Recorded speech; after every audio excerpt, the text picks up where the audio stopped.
Bonjour à tous, ravi de vous retrouver pour ces trophées d'été. Alors vous connaissez déjà le principe, vous cliquez en votant sur le pouce en l'air juste en bas de cette vidéo et les grands gagnants seront invités à Bistro Liberté avec Martial Bill qui est à mes côtés. Oui, bonsoir Martial. Bonsoir Elise. Alors dites-nous aujourd'hui le nommé, qui est-il? C'est un économiste, c'est un rugbyman aussi, Charles Gave.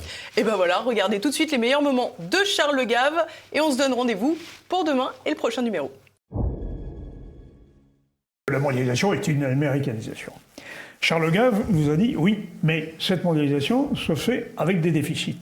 Or, l'Amérique est la première des nations déficitaires. Totalement. Je mettrais la France aussi, quand même. La parce France, qu'on n'a pas eu un équilibre depuis 73. Oui. Mais donc, alors, dans ces conditions, messieurs, vous avez évoqué les talons or. Comment les balances commerciales sont établies? On sait que quand le stock d'or diminue, évidemment, la monétisation se réduit. Oui. Ce qui fait baisser les prix, c'est ça. C'est ça. Bon, Ce qui fait surtout baisser la masse monétaire et donc, baisser la demande, et automatiquement, il faut vendre ces excédents d'offres à l'extérieur, Voilà. parce que vous devenez plus compétitif. Voilà. Aujourd'hui, les taux d'intérêt sont des faux prix. Ah oui. Prenez un exemple idiot, par exemple l'Allemagne, moins 0,70. Sur les 5000 dernières années, il n'y a jamais eu de taux d'intérêt négatif. c'est totalement inédit, ça, dans Oui. l'histoire. Non, mais Attendez, mais ça veut dire quoi? Le taux d'intérêt, moi-t-on appris quand j'étais jeune à l'université de Toulouse, c'est la façon qu'on a de me compenser contre l'incertitude du futur. Donc ça veut dire que moins 0,70, ça veut dire en termes philosophiques que le futur est plus certain que le présent. Ce qui est une imbécilité totale. Le futur ne peut pas être plus certain que le présent. Donc on est gouverné aujourd'hui en fonction d'une imbécilité totale. Ça n'est ni logique ni rationnel. Et donc, comment voulez-vous qu'un système soit stable s'il est ni logique ni rationnel? Le problème, c'est pas le déficit budgétaire. Le problème, c'est les dépenses de l'État qu'on ne peut plus financer autrement qu'avec des taux d'intérêt réels négatifs. Et quelque part, l'imbécilité ultime, ça a été l'euro. C'est l'euro qui est à l'origine de cette crise monstrueuse, et c'est pas les États-Unis. Parce que, si vous voulez, la réalité toute simple, c'est que la Suède n'a pas désindustrialisé, l'Allemagne n'a pas désindustrialisé, la Suisse, qui a la monnaie la plus forte du monde, n'a pas désindustrialisé. La raison pour laquelle nous avons désindustrialisé en France, c'est que la marge d'autofinancement brut des entreprises est la moitié de ce qu'elle est en Allemagne, en Italie ou en Angleterre, ou aux États-Unis d'ailleurs. Pourquoi cette marge est-elle réduite? Eh bien, tout simplement parce que le poids de l'État La est fiscalité. 15% plus élevé. Là, je Et pense ça que n'aurait vous serez jamais été d'accord. possible si on n'avait pas eu l'euro. On voit qu'aujourd'hui, même dans l'agriculture, il y a le suicide des paysans. Enfin, je veux dire, est-ce qu'on doit aller vers l'optimisation au prix du suicide de certains Mais les suicides des paysans, ils ne se suicident pas en Nouvelle-Zélande. Ils se suicident en France. Non, mais ils se suicident en France parce qu'on a un gouvernement qui les écrase. Donc, si vous voulez, il ne faut pas, encore une fois, il ne faut pas rendre Paul responsable du désastre commis par Jacques. Si la taille de l'État en Suisse est restée à 30% du PIB dans les 50 dernières années, et nous, on est passé de 40 à 61. Ouais. Donc, si vous voulez, arrêtons de dire. Donc, on a collé 21% de charge du PIB pour des transferts sociaux sur le dos des paysans. Ils ne peuvent pas le payer. Et d'ailleurs, c'est la première fois dans l'histoire, je crois, que la France a un déficit de sa balance commerciale en matière de bouffe, qui est quand même extravagant, en France. Et personne n'est plus européen que moi jusqu'à l'arrivée de Delors. Et à partir de là, c'est une série de bêtises qui ne cessent. Président de la Commission européenne. Président de la Commission européenne, parce que le but de Delors, c'est le but de Monnet, c'est de créer un État européen en détruisant les nations européennes. Et il n'en a jamais fait. Il s'en est jamais caché.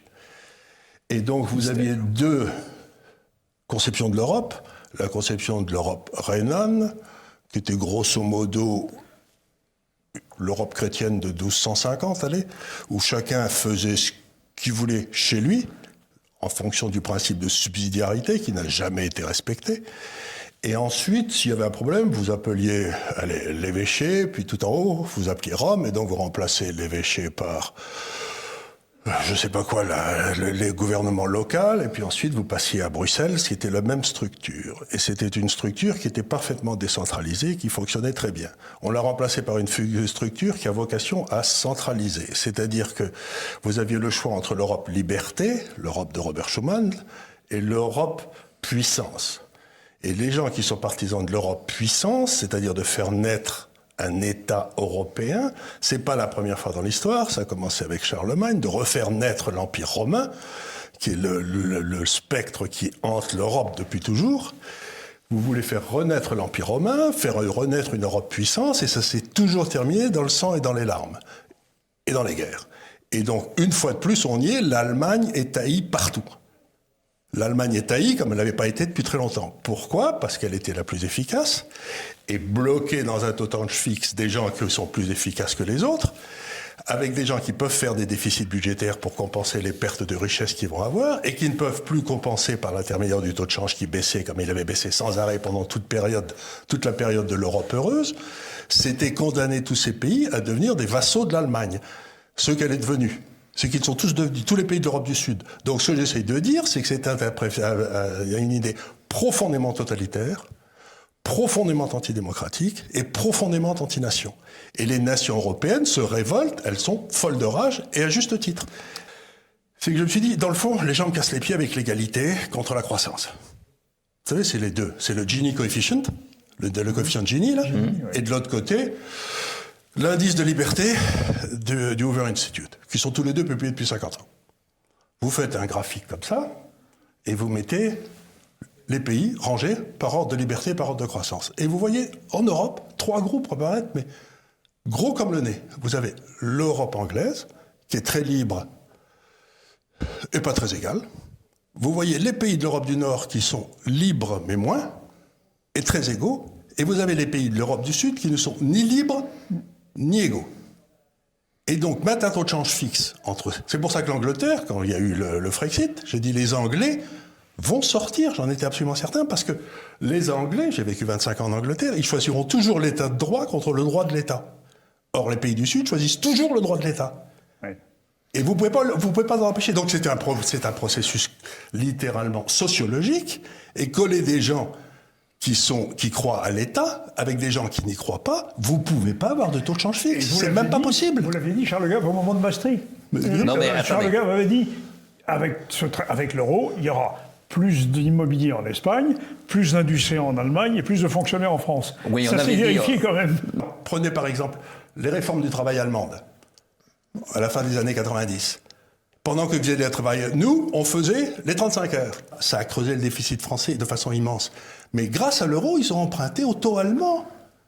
Sans ça, ils auraient dû emprunter au taux français. Et ils auraient arrêté tout de suite leurs bêtises. Les Français auraient vu leur monnaie s'écrouler, leur taux d'intérêt monter, et ils auraient dit « je ne vais plus jamais voter socialiste ».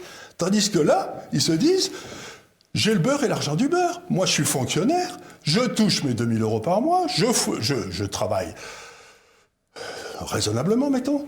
Et donc, vous avez monté un système qui permet le crime. Ce que dit l'Église catholique, c'est qu'il ne faut pas mettre les gens en situation de péché. La démocratie représentative est dangereuse. Je suis tout à fait partisan, par exemple, du référendum d'initiative populaire. Parce qu'à ce moment-là, on se débarrasse. Là, vous avez des gens qui ont compris qu'ils allaient mentir, qu'ils ont compris qu'ils allaient ruiner le peuple, mais que ce n'était pas pendant leur mandat. Donc, ils s'en foutaient. Ils tout ce qu'ils voulaient. Regardez les années Mitterrand, ça a été une débauche de démagogie. Ça a été incroyable. Et ça a permis de rester élus parce qu'ils ont pu continuer à emprunter à des taux très bas. Regardez, aujourd'hui, les taux d'intérêt sont à 0 en France. Donc le service de la dette ne coûte rien. 0. Vous pouvez mettre une dette de 10 000 milliards d'euros. La France en a rien à foutre puisque la seule chose qui apparaît dans le budget, c'est le service de la dette. On a masqué la baisse du niveau de vie par l'accumulation de la dette. Oui. Et donc les gens n'ont pas appris la leçon. En principe, les socialistes, dans l'histoire de France, ça a resté 1 an et demi au pouvoir, et puis ensuite, c'était chassé. Et là, on a réussi à les maintenir. Mitterrand a dit, j'ai cloué les mains de l'Allemagne sur la table de l'euro. C'était la plus grosse bêtise qu'il avait jamais dite. Et donc, encore une fois, si vous n'avez pas de prix de marché, il ne peut pas y avoir de démocratie. Si les gens ne savent pas ce que coûtent les choses, il ne peut pas y avoir d'économie et il ne peut pas y avoir de démocratie. La démocratie s'appuie sur une information fiable qui est des prix de marché. Comment voulez-vous, en tant que libéral, justifier un système où il n'y a pas de prix de marché? Parce que les deux prix qui comptent pour que les prix de marché soient réels, c'est qu'il faut qu'on ait un prix réel du temps, puisque la valeur du temps, c'est quelque chose, et il faut qu'on ait un prix réel pour la compétitivité géographique, le taux de change. Tous les prix dérivent de ces deux prix. Et ces deux prix sont faux. La Suède n'a aucun problème. Elle avait fait faillite en 92, elle a fait passer le poids de son État de 60 à 48. en 25 ans. Elle a des excédents des comptes courants, elle a des excédents budgétaires, elle n'a pas besoin et elle n'a rien demandé à personne. Je peux vous assurer que les gars qui ont attaqué l'euro n'ont pas eu une vie facile en tant qu'économiste en France depuis 25 ans. J'en connais plein qui se sont fait virer et de l'éducation nationale, etc. J'en connais beaucoup. Les traités européens ont été violés par la Commission européenne à la moindre difficulté. Vous vous souvenez de Draghi, on fera ce qu'il faut. Ce qu'il fallait, et ce qu'il a fait, c'était faire quelque chose qui était formellement interdit, qui était que les banques centrales achètent le déficit budgétaire. C'est ce qu'il a fait immédiatement en bon italien qu'il était. Nous, ce que je veux dire, ce qui a tué la France, c'est le taux de change fixe avec l'Allemagne. Je peux vous montrer, vous regardez les courbes des productions industrielles italiennes, françaises, espagnoles de 1970 à 2000, c'est exactement la production industrielle allemande. Arrive l'euro, les trois baissent de 25% et l'Allemagne monte de 25%. Et ça s'est passé comme ça. Donc vous ne pouvez pas dire que ça n'a pas une importance. C'est une contre-vérité. Ce que disait Trichet, qui était un âne, il disait on forcera la classe politique à se réformer. Eh bien ça, c'est un crime. Parce que vous ne pouvez pas forcer des gens qui ont été élus, qui cherchaient à être réélus, à faire les choses. La ligne Maginot, c'était un crime contre la France. Eh bien l'euro, c'est pareil. Monsieur Macron est-il un libéral? En tout cas, c'est comme ça qu'il se fait élire, sous l'étiquette libérale. Enfin, on disait qu'il s'est fait élire simplement parce qu'on lui a donné les 600 copies en première page des magazines détenus par les 5 gars qui détiennent les journaux en France. Et on a fait un coup d'État judiciaire contre M. Fillon, qui a fait sauter M. Fillon en 5 minutes. Et donc, si vous voulez, on a eu un très joli coup d'État par une classe politico-administrative, c'est ce que j'appelle le capitalisme de connivence, qui est la spécialité française. Et donc, on a eu un coup d'État, et aujourd'hui, nous sommes gouvernés par un homme qui est complètement illégitime. Il faudrait mettre un impôt sur la fortune à tous les fonctionnaires qui, comme l'ancien fonctionnaire qui gérait les retraites, vous savez, le grand gars, là, je ne sais plus comment il s'appelle, Delevoye, il touche 14 retraites. Comment est-il possible pour un homme d'honneur de toucher 14 retraites du service public? Et c'est avec ça que vous voulez faire marcher l'euro? Avec des gens de cette qualité? Mais alors, je vais revenir à ça. Parce que l'inspection des finances, comme le corps des mines, c'est des États dans l'État qui gouvernent pour leur bien à eux. À ma connaissance, il n'y a jamais eu ni un inspecteur des finances, ni un corps des mines traduit en justice. Et pourtant, jamais. Après la révolution, Ce qu'on peut appeler l'état profond, si vous êtes en train de voilà. Ce que je veux dire, c'est que par exemple, Madame Sauvergeon,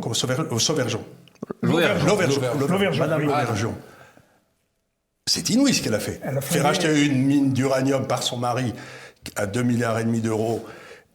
Totalement surestimé. Non, il n'y avait pas le moindre gramme d'uranium dedans, c'était une escroquerie totale. Et que cette femme ne soit pas en prison, c'est quand même et c'est à ces gens-là que vous confiez le sort de la France par l'intermédiaire de l'euro. Vous pensez qu'ils allaient réformer? Mais c'est de la folie. Et si on avait Madame Lauvergeon qui faisait des saloperies comme ça, avec Mitterrand qui en a fait encore de plus grosses, mais le franc français serait écroulé. Les Français auraient compris la relation entre leur personnel politique et la monnaie, parce que ça, ils comprennent très bien. Donc, la dévaluation. C'est ça qui m'ennuie beaucoup avec votre position, je vais vous dire. C'est que j'ai écrit un livre en 2001, donc au tout début de l'euro, que j'ai appelé « Des lions menés par des ânes », qui a été un best-seller d'ailleurs, et dans lequel j'expliquais qu'en effet, ça l'amenait à trop de maisons en Espagne, trop de fonctionnaires en France et trop d'usines en Allemagne, et que l'Europe allait sauter, l'Europe que j'aimais, elle allait être tuée par ce système. J'ai eu raison.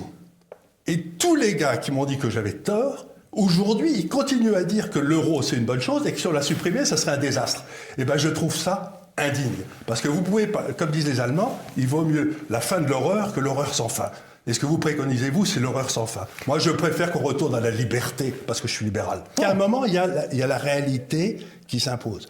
Les gens qui m'ont dit il y a 25 ans que l'euro, ça allait marcher, se sont trompés. À quel moment décidez-vous que la ligne Maginot est une connerie? Quand les Allemands sont à Paris? Non, mais quand le FMI sera à Paris? Il n'y a pas de différence entre la ligne Maginot et l'euro. L'Allemagne a 1 000 milliards d'euros de balance target.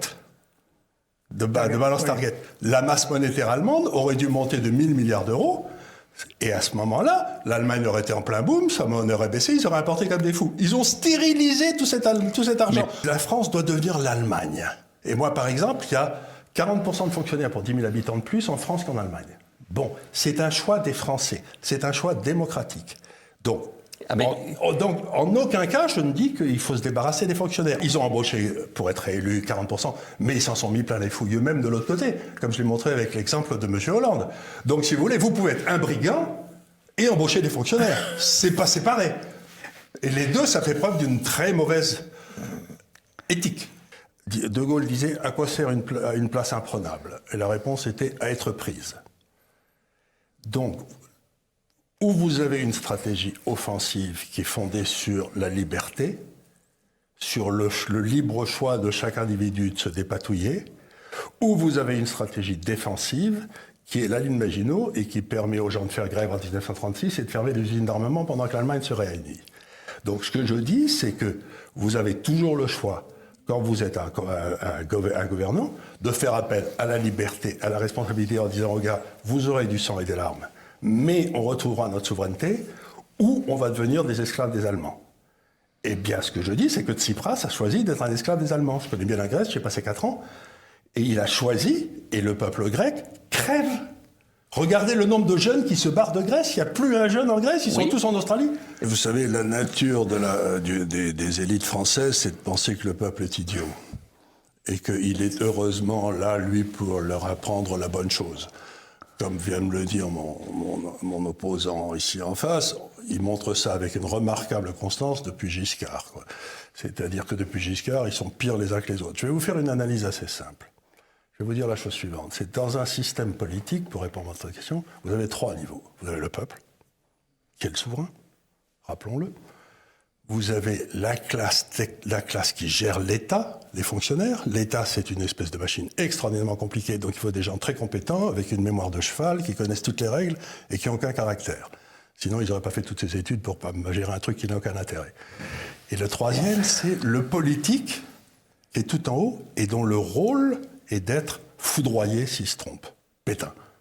Il est foudroyé. Et ça lui a fait le plus grand bien. Je veux dire, c'est le rôle du politique, la justification ultime du politique, c'est d'être foudroyé quand vous vous trompez. Eh bien, depuis les années Giscard, la classe administrative a pris le contrôle du politique. Nous n'avons plus de politique. La politique est faite pour le bénéfice ultime de cette classe administrative qui ne comprend rien parce qu'elle est dans l'administration, parce qu'elle est le risque. Et si les études économiques m'ont appris quelque chose, c'est ce qu'avait dit Solow il y a très longtemps, c'est que vous avez le capital, le travail et la prise de risque. Et en France, ceux qui ont pris le pouvoir et l'euro, pour y revenir à l'euro, est une tentative désespérée de protéger cette classe administrative contre ses propres erreurs. Parce que d'habitude, on la voyait dans le cours de change de la France. Eh ben, ils ont donc essayé de se mettre un paratonnerre. Donc cette classe est une abomination, elle est à la limite de la crapulerie, et chaque fois qu'elle peut, elle est d'ailleurs corrompue. Et donc ce que j'essaye de dire, c'est que nous avons un vrai problème dans les mandarins. Il faut se débarrasser des mandarins, et la seule façon, c'est, comme ils sont incapables de traiter les problèmes, l'immigration, l'ordre public, la défense nationale, la santé, ce qu'ils viennent de montrer, la seule façon, c'est de rendre la parole aux souverains, c'est-à-dire au peuple. Je m'appuierai sur Tocqueville, qui dit ceci. Écoutez bien, messieurs, c'est une façon de faire la synthèse peut-être. L'espèce d'oppression dont les peuples démocratiques sont menacés ne ressemblera à rien de ce qui l'a précédé dans le monde. Qu'en pensez-vous, messieurs? Mais c'est tout à fait ça. Il appelait ça une dictature molle. Ce que disait, c'est qu'on va vers une dictature molle. On va par une dictature des gens qui veulent notre bien. Et ce que disait, je crois que c'était Hayek, qui disait qu'il n'y a rien de pire dans l'histoire du monde que les gens qui veulent votre bien. Moi, la seule chose qui m'intéresse, c'est de faire ce que je veux. Moi, je cherche la liberté, je cherche à être responsable. Si je me casse la gueule, je l'assume. Et cette espèce de façon d'avoir un État nounou est une abomination. Vous avez eu des grands fonctionnaires, c'est pas ce que je dis. Oui. Mais je dis qu'à partir du moment... J'aimerais conclure là-dessus. Le drame de la France, ça a été Michel Debré, parce que c'est quand même lui qui a créé l'ENA, qui a créé la Constitution de la 5e, qui est une abomination, qui a créé l'École nationale de la magistrature et qui a permis la fusion des banques d'affaires et des banques de dépôt, c'est-à-dire le contrôle de la politique par la banque. Eh bien, je trouve que ça, Michel Debré, ça fait beaucoup pour Michel Debré, oui. Mais oui, c'est lui qui l'a fait. Et c'est lui qui n'a pas poursuivi Mitterrand après l'affaire du Jardin de l'Observatoire, parce que Mitterrand n'avait pas poursuivi pour le coup de bazooka à Alger. Donc, si vous voulez, Michel Debré, c'est quand même à l'origine de tous nos malheurs aujourd'hui. commençons par le jugement que vous pouvez porter sur ce qui s'est passé, disons, depuis 3 mois, mais en réalité, il y a beaucoup d'antériorité. On savait dès le début, tout de suite, dès que ça a tapé la Chine, que ça ne touchait que, grosso modo, les gens au-dessus de 60 ans, et souvent qu'il y avait d'autres pathologies. C'est ça. Ouais. Donc, très bien, on savait ça.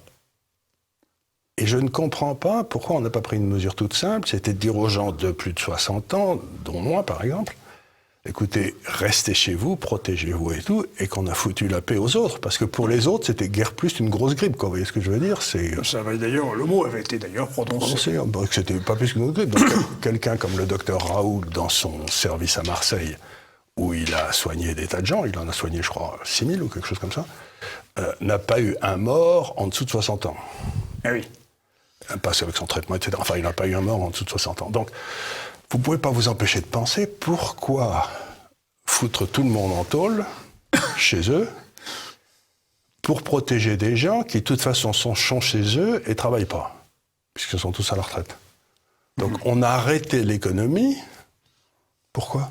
Mais je ne vois pas qui gagne dans arrêter l'économie comme ça. Je veux dire, après ça, c'est quand même un...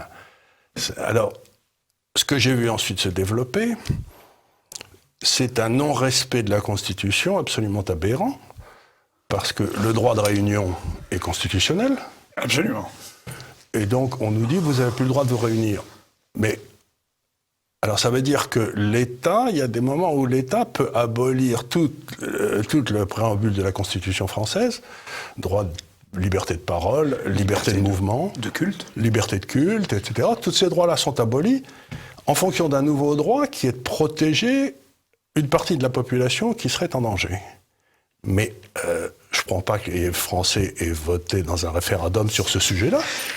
C'est-à-dire que l'État s'est emparé d'un droit, le droit de nous mettre en tôle pour protéger la santé de quelques-uns, qui me paraît extrêmement dangereux à moyen terme. Si on regarde les pays qui n'ont pas très bien marché dans cette crise, c'est-à-dire l'Angleterre, l'Italie et nous, et l'Espagne, quelque part on arrive à la conclusion que les systèmes qui n'ont pas marché sont les systèmes centralisés. Eh oui. C'est-à-dire que où les hôpitaux sont gouvernés par un chef des hôpitaux à Paris, et où dans le fond les hôpitaux sont gérés par des élites managériales. Mm-hmm. On revient sur les élites. On revient sur les élites, et on sait très bien, par exemple, que dans les hôpitaux français, il y a 30% de gens qui ne voient jamais un malade, qui sont simplement là pour faire remplir des papiers, les envoyer à Paris, pour que Paris voit qu'on a bien le nombre de masques, etc. Donc, dans les autres pays comme la Suisse, l'Allemagne, voire la Suède, où les hôpitaux sont des espèces... L'Autriche peut-être. L'Autriche aussi. Oui. Où les hôpitaux sont dans le fond des structures décentralisées, où le directeur de l'hôpital fait ce qu'il veut, et le patron gère littéralement son entreprise sans avoir besoin de personnel administratif qui fait des rapports à je ne sais qui. Il semble que la crise ait été beaucoup moins grave. Bon, alors, qu'est-ce qu'a essayé de faire le gouvernement ? Sans doute à juste titre. Ils ont dit, bon, il va y avoir toute une série de gens qui vont perdre, au moins temporairement, leur emploi, leurs ressources. Oui. Donc, ce que je vais faire, moi, gouvernement, c'est que je vais remplacer leur salaire à hauteur de 85%. Bon. Donc, ces gens ont été payés à ne rien faire. Très bien. Mais alors, la première question qu'il faut se poser, c'est, s'ils sont payés à ne rien faire, est-ce qu'ils vont vouloir revenir bosser ? On prend de mauvaises habitudes. On prend de mauvaises habitudes. Surtout si on n'aime pas vraiment son boulot. Donc ça, c'est la première question. La deuxième, c'est qu'il me semble qu'on a pris ce que les anglo-saxons appellent un hasard moral. C'est-à-dire qu'on a eu une difficulté, et d'un seul coup, on dit « Vous inquiétez pas les gars, on va faire marcher la planche à billets ». Mais ça veut dire que quand un gars va avoir une carie, il va demander à ce qu'on fasse marcher la planche à billets. Vous voyez ce que je veux dire ? C'est-à-dire qu'à partir du moment où on a ouvert les vannes, qu'est-ce qui va se passer ? Parce que chaque fois qu'il y aura un petit problème, mettons qu'il faille sauver Renault. Voilà, j'y pensais, oui. Bon, mettons qu'il faille sauver Renault. Alors, est-ce que le gouvernement français va nationaliser Renault ? Entrer au capital ? Ils y sont déjà à hauteur de 15% avec un double... Mais je veux dire par là, c'est si Airbus continue à aller mal, qu'est-ce qu'on fait ? Oui. Donc, si vous voulez, autrefois, il y avait quand même une espèce de de darwinisme dans le système qui permettait aux entreprises qui gaspillaient l'argent de disparaître. Ouais. C'est comme ça que ça fonctionnait. Mais si maintenant le gouvernement se croit obligé de sauver toutes les entreprises en faisant marcher la planche à billets, ben je pense pas qu'on va s'enrichir. Même. Et puis le problème aussi, c'est que si on continue à faire marcher la planche à billets en Europe et que c'est fabriqué ailleurs, Ben, ça sert à rien. ça sera... Ça fera monter les importations. Ben voilà. C'est tout. C'est que ce qu'on avait fait quand on avait fait le plan de relance de Mitterrand, Exactement. qui avait fait la fortune de l'Allemagne. Et on avait, l'expression était d'Alfred Sauvy d'ailleurs. On avait gonflé un pneu crevé. On avait mis de l'air dans le pneu, mais on avait. Bah, vous savez, mettre Alfred dans le Sauvy, c'était un de mes grands hommes, si j'ose dire. J'ai lu tous ses livres, je l'aimais beaucoup. C'était un homme remarquable. Il était socialiste. Hein. Oui, mais enfin, il avait oublié de l'être quand même dans ce Non, mais il était socialiste comme pouvaient l'être des gens de bonne qualité. C'est-à-dire qu'il regardait la réalité, et puis ensuite il vous disait quelle était la réalité, et comment on pouvait essayer de l'adapter au mieux des intérêts des plus démunis. Mais ce que disait Sauvy, c'est qu'il avait écrit un livre qui s'appelait, je crois, L'économie du diable. Oui, exactement. En 1980 ou 1979. Oh, voilà. c'était, oui, la fin des années 70. La fin des années 70, dans lequel il disait tout ce qu'il ne fallait pas faire si la gauche arrivait au pouvoir. Oui. Et ben, c'était le programme commun. Oui, voilà, exactement. Ce qu'il ne fallait pas faire, c'était le programme commun. C'était la gauche extraordinaire. Et la gauche a essayé de le faire. Donc ça nous a amené, et on s'en est jamais remis. Ouais. Vous êtes une entreprise italienne en Europe, en Italie du Nord, vous savez, qui sont là, dont tout un tas sont dans le fond des Autrichiens ou des Allemands. Quoi. Donc il n'y a pas de différence entre l'Autriche, l'Italie du Nord, tout ça, c'était le même. Ça aurait pu être la Savoie, mettons. Voilà. S'il y avait eu un pays qui devait émerger, c'était la Savoie. Bon. Ces gens-là sont extraordinairement diligents, extraordinairement travailleurs, extraordinairement inventifs. Et donc, ils font une concurrence féroce à l'Allemagne. De 1945 à 2000, les exportations italiennes ont été supérieures aux exportations allemandes. Ce qu'on oublie. C'était un pays extraordinairement exportateur de produits industriels de grande qualité, des machines-outils, de la verrerie, de l'électroménager, etc. Il y avait tout. La voiture. Donc, c'était des gens très efficaces. Mais ils avaient un léger problème, comme me disait un de mes amis italiens. Le problème que l'Italie a toujours eu, c'est que c'est pas tellement Rome, c'est qu'avec Garibaldi, ils ont fusionné une partie de l'Afrique avec une partie de l'Europe. Donc c'est pas très joli. Bon. C'est pas gentil pour les Napolitains ou les Siciliens. C'est pas très aimable. Mais enfin, grosso modo, ça veut dire que pour faire fonctionner l'Italie, il faut qu'il y ait des transferts massifs du nord vers le sud. Ce qui est possible dans un pays, puisque c'est la volonté de vivre ensemble. Voilà. C'est pas possible en Europe, puisque nous ne sommes pas une nation, mais c'est possible en Italie, et ça se passe très bien, ça s'est toujours passé très bien. C'est-à-dire que le jockey italien sur le cheval économique pèse 80 kilos, alors que le jockey allemand, il en pèse 40. Hein. Oui. Oui. Et vous pouvez rien y faire, parce que ça ne dépend pas du chef d'entreprise, ça. Non. Ça reste un poids qu'il faut payer. Voilà. Mais il y avait une solution. Ben, c'était qu'on laissait filer la monnaie pour maintenir la rentabilité de l'entreprise italienne vis-à-vis de l'entreprise allemande. Donc, en l'espace de 40 ans, la lire était passée de 100 lire par Deutschmark à 900. Et les productions industrielles des deux pays étaient exactement les mêmes. Elles montaient et baissaient en même temps, c'était parfait, il n'y avait aucun problème. Et c'est ce qu'on appelle en physique un système convergent. Les systèmes convergents sont stables. La variable d'ajustement, c'était le taux de change. Voilà. Bien préférable au chômage ou... Et alors, à partir du moment où vous rentrez dans l'euro en 2000, vous bloquez la variable d'ajustement, c'est bloqué, et la variable d'ajustement nouvelle deviennent les profits des entreprises. Et à partir du moment où les profits des entreprises s'écroulent, l'industrie italienne s'écroule. Et ce que les gens ne comprennent pas, je reviens à une vieille astuce d'Oscar Wilde, vous savez, on lui a demandé lors de son procès comment vous êtes vous ruiner. Il avait dit lentement au début, très vite à la fin. Vous voyez. Et c'est exactement comme ça quand vous êtes dans une entreprise qui perd de l'argent, c'est que vous tenez, vous savez, vos petites mains sur la glace comme ça, vous essayez de tenir en glissant comme ça, vous accrochez, en espérant qu'il va y avoir une reprise cyclique qui va vous permettre de vous en sortir. Et puis, à un moment, ça marche plus, vous devez lâcher, et tout se lâche à la fois. Voilà. C'est-à-dire que les pertes de vie économique sont très peu visibles pendant 10 ans, et puis quand une crise arrive, là, vous avez 20% du corps économique qui disparaît, parce que ce sont ceux qui sont affaiblis à ce moment-là qui disparaissent. Donc on a eu une première choc terrible avec la grande crise financière suivie par la crise 2008-2012, et maintenant on est en train d'avoir un deuxième choc. Le premier choc, ça a tué tous les gars qui avaient emprunté, qui ne pouvaient plus servir leur dette, parce que l'argent était beaucoup trop monté, le prix de l'argent était trop monté par rapport à leur richesse. Et aujourd'hui, ça tue les gars qui ne peuvent pas rembourser leurs dettes. Voilà. C'est le principal. Au début, ça tue ceux qui ne peuvent pas servir la dette. Ensuite, ça tue ceux qui ne peuvent pas rembourser le principal. Et on est dans la deuxième étape. Nous sommes tous abasourdis, stupéfiés, rendus imbéciles par les marxistes. C'est-à-dire qu'on pense qu'il n'y a que deux choses, le capital et le travail. Et qu'il y a une lutte à mort pour savoir comment se répartir les produits de la croissance et tout et tout. C'est, mettons, la vision de la CGT, quoi. Mais ce qu'a montré cet économiste qui était à Princeton, il a dit, c'est pas vrai du tout, il y a un troisième personnage qui arrive, c'est ce qu'avait dit Schumpeter aussi. Oui, Schumpeter l'avait dit, voilà, exactement. C'est l'entrepreneur, c'est-à-dire le preneur de risque. Le risque. Le preneur de risque. Parce que s'il suffisait de mettre du capital et du travail, l'Union soviétique aurait été le pays le plus développé du monde. Voilà. Or, ça n'a pas marché. Pourquoi ? Vous avez besoin de deux choses. Vous avez un gars qui prend des risques et un système qui liquide les gars qui ont pris des mauvais risques. Un système darwinien, pour l'appeler par son nom. Donc, le capitalisme est extraordinairement justifié si la rentabilité que vous tirez de vos affaires est faite avec risque. Voilà. Mais le capitalisme est injustifié si la rentabilité que vous tirez de vos affaires vient du fait que vous êtes copain avec le banquier central et avec le Premier ministre. Ça, c'est le capitalisme de connivence. Capitalisme de rente, finalement. De rente. Et vous essayez de protéger votre profit, vos profits, et ce sont des profits mal acquis. Donc, il faudrait que les Français apprennent à comprendre que il faut soutenir les gars qui prennent des risques, et il faut mettre en prison les autres. Vous voyez ce que je veux dire ? C'est parce que ça, c'est de la corruption.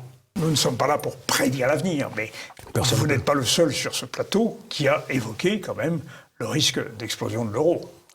C'est-à-dire l'euro ne peut pas marcher puisque vous n'avez pas de système d'ajustement à l'intérieur pour compenser les différences de productivité. Voilà. Oui. Il y avait une productivité très basse en Italie du Sud, productivité très haute en Italie du Nord. Il y a eu des transferts sociaux massifs à l'intérieur d'une nation, parce que comme vous le savez, une nation, c'est une volonté de vivre ensemble. Donc tout le monde accepte... Renan, oui. Tout le monde accepte de vivre ensemble, et c'est très bien comme ça. Aujourd'hui, pour que l'euro fonctionne, il faudrait que l'Allemagne transfère entre 5 et 7% de son PIB année après année. Elle a refusé de transférer 1,5% après la Première Guerre mondiale. Oui.